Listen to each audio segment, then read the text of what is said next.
Welcome to Behavioral Patterns. In this video, we are covering the template method pattern, one of the most fundamental ideas in object-oriented design.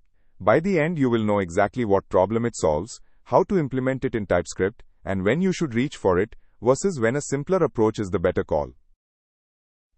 Imagine you are building several report generators, one for PDF, one for CSV, one for HTML.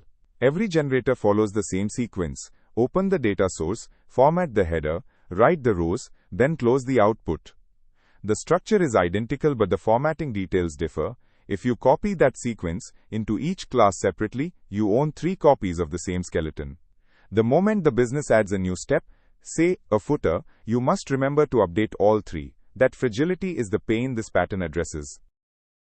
Think of a printed recipe. The sequence: preheat the oven, combine the dry ingredients, fold in the wet ingredients, bake, then cool, is fixed and printed in ink.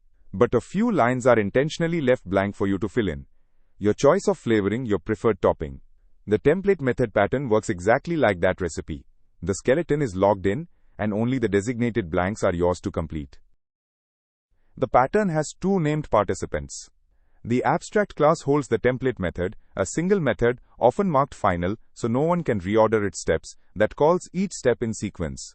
Some steps are fully implemented in the base class because they never change, others are declared abstract, meaning every subclass must provide them.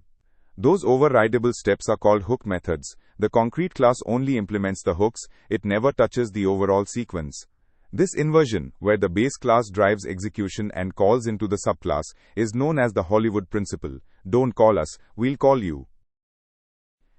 Let's walk through this code. The abstract class report generator declares the template method generate, which calls 4 steps in a fixed order. Open data source, write header, write rows, then close output. The open data source step is private and fully implemented. No subclass can change or even see it.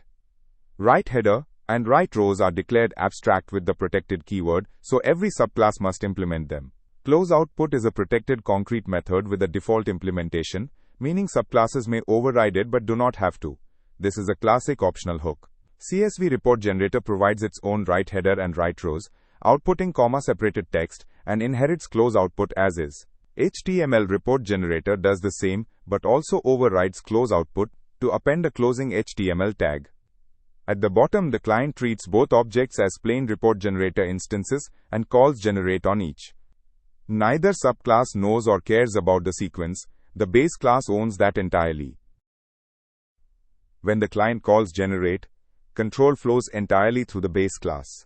It invokes each step in order, and when it reaches an abstract hook, the language's normal virtual dispatch mechanism routes the call down to whichever concrete subclass is actually in use.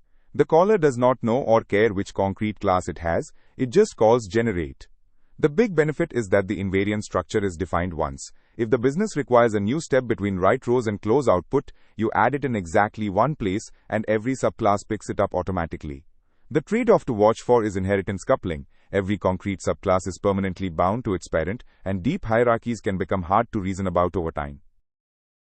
Reach for template method when several classes genuinely share the same step sequence and differ only in the details of individual steps. That is precisely the problem it was designed to solve. It is especially powerful when building frameworks or base libraries because it lets you lock in the algorithm and let downstream developers extend it safely. Skip it when you only have one concrete implementation because you are adding an abstraction layer with no benefit. Also skip it when you find that subclasses override nearly every step.